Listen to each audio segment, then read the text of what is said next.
1 week before his first show, he got fired. Why would you want to start a company while you have a full-time job? He went into this thinking that there's no way this is gonna fail. Ooh, big mistake. Why do people think that side hustles are the only way to gain financial security? Okay, we want to sell a consumer product. We excluded almost 90% of the market. He was driving to that first comedy show without a job, with no money, crying. Count your losses. Get the fuck out of there. This is not for me. My friend started a new job. He made a lot of money in this job and he was like, you know what? Wow, like I'm balling. I want to start a business. No savings, no financial preparation whatsoever. He started a production company for comedy shows. This was his passion.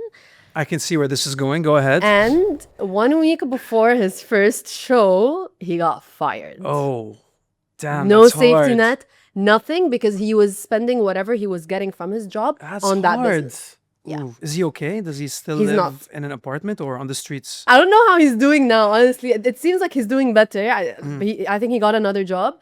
But when that happened to him, he literally told me he was driving to that first comedy show without a job, with no money, crying. Oh, what a car. moment. Yeah. Yeah. Wow, it's going to make me cry right now. Why would you want to start a company while you have a full-time job? This is a question that I've always asked myself. I see these entrepreneurs start their business as a side hustle. And my question is why? Like, what do you want to achieve from this? Okay. Do you know the answer to that? I do. Ryan? I sat with him and I got his entire story because I wanted to discuss that specific story today. Actually, the response is really interesting because I thought the same thing. Like, why? You had a stable job, you were making lots of money. Why the rush? Yeah. You know? But so this case was special. It was different. So the idea wasn't for him to be rich. He didn't want to be rich. But ever since he came here, he worked in like 10 different companies. Okay.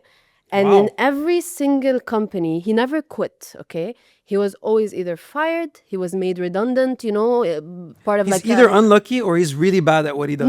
No. It was usually part of like a mass termination or Yeah. downsizing in general, stuff like that. The only time he quit was because he was working for a company that stopped paying him at some point. Okay. So he actually has a very different, special kind of experience that made him feel like corporate is actually unstable. So I get you. Financial freedom, right? To him, it was just I'm scared of getting fired. So I want something of my own. Yeah, No one so can fire me. I It's want mine. I want financial security, right? And Financial security, yeah. And then he thought he can get it from entrepreneurship, and then that didn't exactly. happen. I think this is a very common mistake. A lot of people think that because this is the dream that we've been sold right now on social media and everywhere, that entrepreneurship is your path to financial security and financial freedom. Being an entrepreneur was the worst financial decision I ever made, and I would never do it again. Say what you want about me, I will never do it again. Wow. Yeah. And I asked you this question because I also thought the same way. I wanted financial security. I was in a bad point in my career, and I thought the only way that I can get out of this slump is be an entrepreneur, because I'm on social media and I see these people in my age that are like millionaires now being highlighted by CNBC and Bloomberg and all these platforms that I keep getting my news from. And they're saying like, this is the path to become rich. And I'm like, you know what? I want to be rich. I want to be an entrepreneur. And how did that go? It did not go well at all. For a lot of reasons, I learned a lot from that experience. And number one lesson is, don't be an entrepreneur. Hadi, don't be an entrepreneur. I'm not saying this for others, but there's a lot that's put into a business. What was it? It was an import-export business. I was importing some food products from the US and selling them here in the market. There was potential to it, but I made a lot of mistakes. We'll talk about them in a little bit. But let me ask you a question. I want to talk about your friend and then start like maybe sharing my experience to him as well. Okay. Like, when did he realize that his business wasn't working? It was going to fail. You will not believe the amount of money he put in the business. Oh, no. Look, as a standalone number, it's actually not that big. But for someone that wanted to experiment with something, like it felt like he just For someone without a safety net as and well. with someone without a safety net, it is a big number. Like he went into this thinking that there's no way this is going to fail. Ooh, big mistake. So it was a production company for comedy shows, right? So he was basically like producing comedy shows. Yeah. He was creating comedy shows. He spent 25,000 dirhams on the venue, 15,000 dirhams on marketing. That's 40K. 6,000 dirhams on production. 46. And then 9,000 dirhams on comedian salaries. This is on one event? Yeah. It was just the first show. you know? We didn't even talk about setting up the company, the license, all that Exactly. stuff as well that goes into it, the Exactly. recurring costs and the fixed costs. Exactly. I don't have an issue, by the way, with these numbers. My Yeah. only question was, why didn't you go for cheaper venue, cheaper marketing, maybe like just go for cheaper options? Because we're sold this idea that you have to go big or go home, you know? Yes, Like this it's exactly. so toxic the way They that... tell you that you need to lose money before you make money, which, by the way, in lots of cases is true. But not when you don't have a safety net, you know? Anyway, so what happened with him was after he spent all of this money, 1 month before the first comedy show, he was trying to sell tickets, but ticket sales were very slow.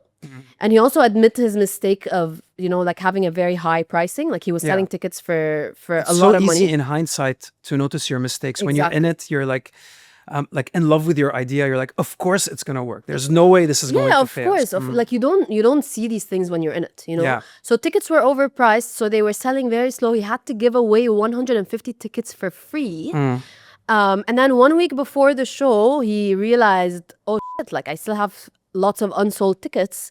And a couple of days later, he got fired. Oh, shit. Yeah. And he shut down the business? He didn't shut down the business. He went through with the first comedy show, but then... Then he shut down the business. But then that was Good man, smart man. Honestly, count your losses. Get the fuck out of there. This is not for me. Honestly. I didn't come to that realization. Like import, export, you need to put a lot of money up front. We did. Me and my brother put a lot of money up front. And we were so in love with our idea. We did not think that it would fail. That we weren't listening to a lot of people and a lot of signs around us that this business is very capital intensive. It's going to require a lot of money up front, money that we did not have. We thought that, you know, there's a gap in the market and then we're going to fill it. And then it was the biggest mistake we ever made. And we lost $100,000. Yeah, we're lucky to have lost only $100,000. It could have been more, but we had to sell a lot of the products that we had in our warehouse at a loss. And then we kind of like, you know, got some money back. You know what really, really, really, really bothered me? What's that? So he was taking 10,000 dirhams every month out of his salary to fund this business. Why didn't you use this 10,000 dirhams and put it in the stock market, for example? For 3 months. If you count, by the way, the past 3 months in the stock market, just the returns on those 10,000 dirhams, you'll really have a good amount. I don't blame him for not doing that. We can talk about that. I've also crunched some numbers on the money that I could have had right now. It's easy to say that, but like if you're like, I want to be an entrepreneur, you will risk anything for that. You will put all of your cash into why that. do people think that side hustles are the only way to gain financial security or financial freedom? Or like you can't do anything else while doing your side hustle. Like maybe split your money a little bit. Let's say he started that business 5 years ago. If he had 50,000 and he just put it into the stock market 5 years ago, the S&P 500, he would have almost doubled his money now. He would have had 100,000, 93,000 dirhams today. This is a risk as well that you don't like. With stock market investing, you can pull out whenever you want, right? Chances are you're not going to lose everything, right? But with entrepreneurship, there's a very good chance that you might lose all the money that you put up front. That doesn't happen with investing in the stock market. I think the risk is less. They're both risky, but of course the risk of starting an entire business is higher than putting your money in the stock market. I want to tell you a really nice story that a person shared with me when I was trying this import-export business. You want to know what I was selling? What were you selling? It was a genius idea. Canned tuna. Okay. Have you ever seen canned tuna in the market? I have never seen such a product before in my life. Okay, look, we were getting really good canned tuna. It was like premium. What was so special it's called about albacore tuna. Albacore tuna is the highest level of tuna. I know a lot about tuna, by the way, if you want to ask me some questions later on. Anyway, we got this product from a US manufacturer, a really known one. And, you know, we were also selling the name. And I was going around, going from like the smallest mini market to the biggest supermarket, trying to sell my tuna. I'm not going to tell you the price, but I was selling 1 can for 20 dirhams. That was the cost that structure. actually sounds like it's crazy overpriced. Crazy expensive, right?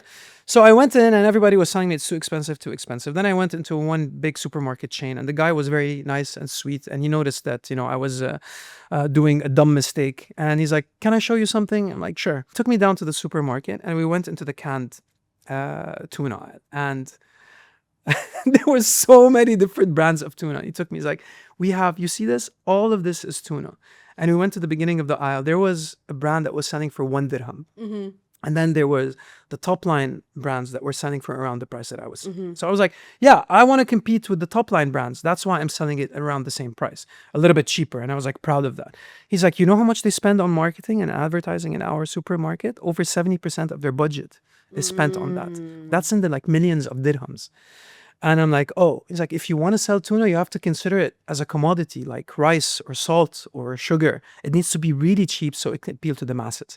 So this was the biggest mistake that we did. Like we were like, okay, we want to sell a consumer product, but we excluded almost 90% of the market. Yeah. And we're like, we want to speak only to 10% of the market. I think this is the problem with falling in love with your idea. You think that it's going to work no matter what, and you stop trying to address the broader market, and you work on a niche. That's the biggest mistake. This was the biggest mistake I made in my company. What was the biggest mistake that he made in his startup? One of the biggest mistakes he did was fund his business through his salary and not a fund that he, built before he decided to start it.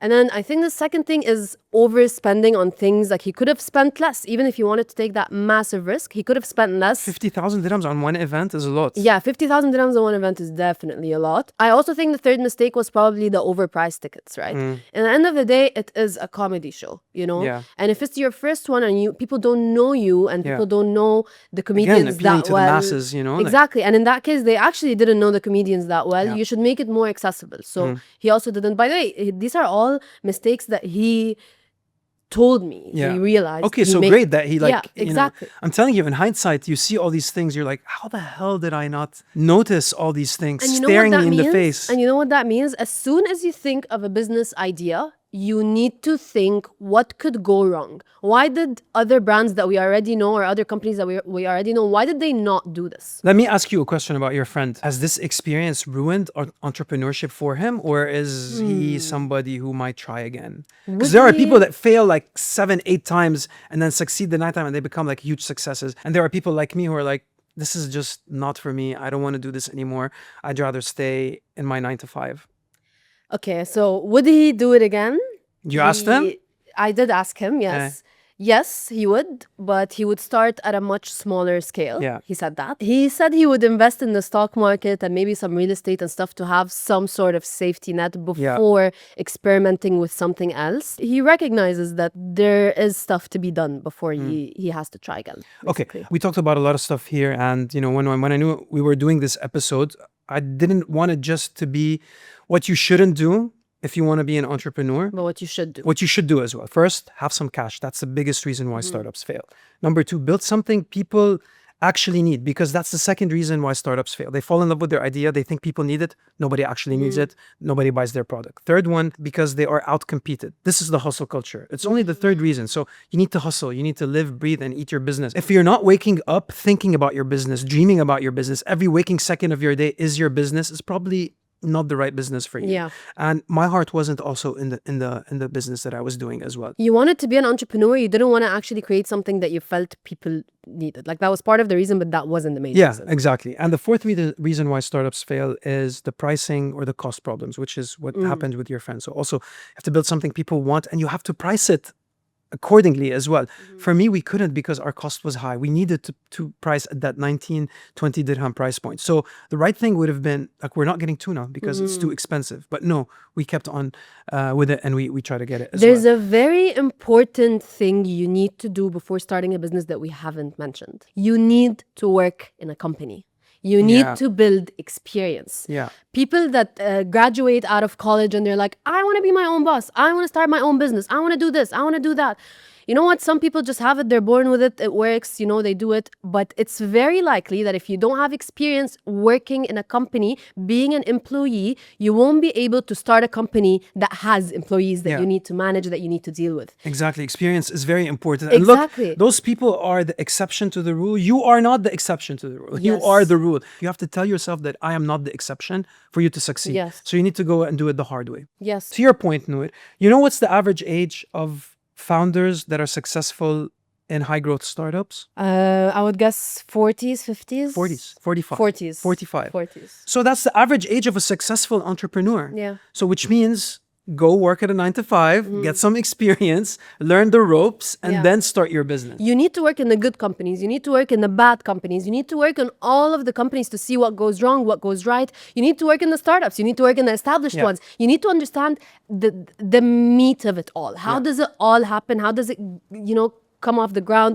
How does this work? You can't create a new way to make a business. We know how to start a business. You need to go and see it for yourself. Yeah, interesting stat. I thought a 50-year-old founder is twice as likely to succeed as a 30-year-old founder. Because they have more experience. 20 years more experience, and that makes the whole difference. Yes. Yeah. So the things no one told my friend was have a safety net before you start a business. Make sure you have some cash saved. Make sure you have something that could save you in case you fail. Research your business. Make sure that you don't only love your idea, but make sure that other people love it too. Make sure that people want this. They need this. Yeah. Number 3, Cash is king. cash is king for sure. You need to decide what you're willing to lose. If this business fails, how much am I going to lose? Am I okay to lose that? If this business fails, I'll lose my property. Am I okay to lose that? Yeah. You need to decide what your red lines are. And I was watching a podcast of a founder in the region, Tech. in the Middle East. Tech? Yeah, tech. And he was saying that before he started his business, he made sure that he had 2 years of his kids' school tuition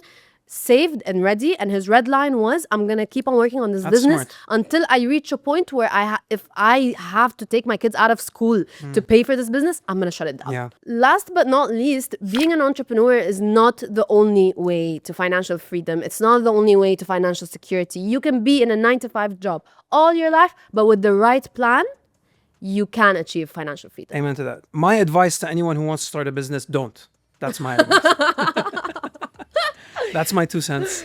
Don't cut them out like that. But guys, if you have any business ideas that you're working on, or Wait until you're 50. yeah, wait until you're 50. Tell us your stories. If you disagree with us, if you think what we're saying is bullshit, let us know in the comments. Challenge us. Yeah, and like, subscribe, all those things Yeah. that you need to do so that this show keeps going on all listening platforms. And that's it, right? We'll see you in the next one. Yes, we'll see you in the next one.